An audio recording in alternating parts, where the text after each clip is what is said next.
Hey everybody, we promised that we would do some kind of video about our stock tank, and we thought that this might be the easiest way to do it, and it might give you an opportunity to ask questions as we went along. So this is our stock tank swimming pool. The very first thing that you have to do is level yourself out a spot in the ground to as big as the pool, actually a little bit bigger than the pool is ideal, and get that good and compacted. The next thing we did is we put down 2 or 3 inches of sand and pebbles underneath. We did a layer of pebbles, then we did a layer of sand, just to get a good stable base. The next thing we did is we took the tank, kind of divided up into quarters, and we put 2 drains that allow the water to get sucked up into the pool. Up into the pump, and we put 1 output, and we kind of have the output directed towards one side so that the water swirls around the tank and all the trash gets collected in the middle. It makes it much easier to vacuum out. To do this, all of the holes in the tank, we'll have the fittings. They're a fitting with 2 neoprene gaskets in between that screw together, and they screw onto the wall. So on these you drill like an 1.5-inch hole, put the fittings on and screw them together, and we'll have a link. Everything that we're doing will have a link. We'll post as well, just a full parts list. So we have the 2 outlets are at about the quarter points of the tank. These are the outlets. They're down near the bottom. Typically on a residential pool or any pool really, the suction back to the pump is at the bottom of the pool, and that's to be able to collect as much crap as you possibly can. On this, we didn't want to do it in the bottom of the pool for a couple reasons. 1 is access. 2 is, just having cutting through the dirt and all that kind of stuff, just a lot of work. So it's much easier to have them on the bottom side of the pool, down near the bottom. We placed them in this bottom third down here. The part that blows the water back, the filtered water back into the pool, is right here. Again, drilled through with the gaskets. Same way we did the other ones, with the same fitting, and then the hoses come back to the pump. This is the pump. It is a residential regular pool pump. We bought it at our local pool supplier. It is a pump, strainer basket, and sand filter.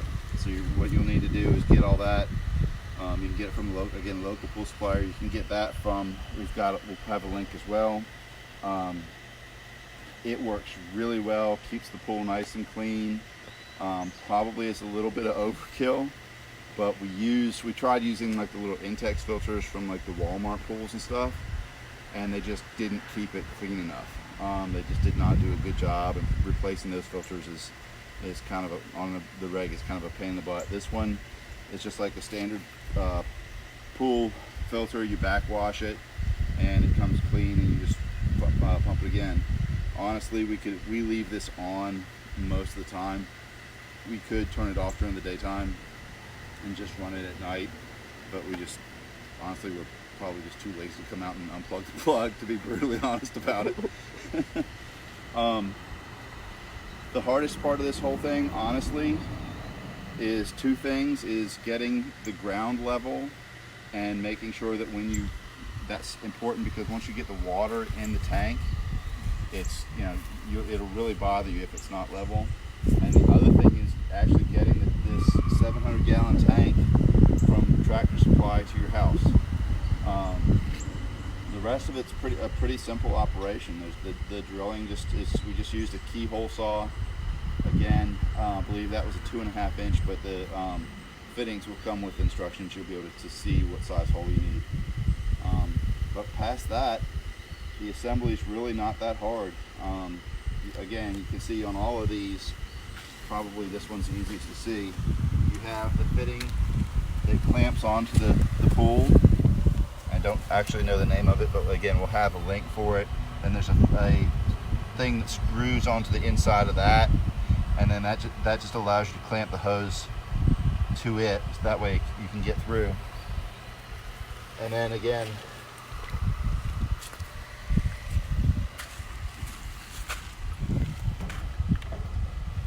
This is just the fitting that goes and directs the flow of the water.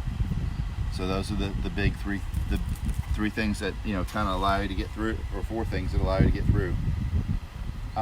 We also have just like a 10-foot length of just garden hose, honestly, that we use to clean out the crap in the middle of the pool. We just do a siphon to do that. We just submerge this hose into the pool like this.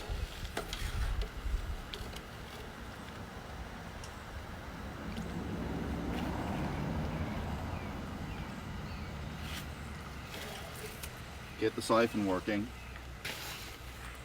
and then we just use the other end from the edge of the pool and just use it. You can see the stuff actually going into the hose.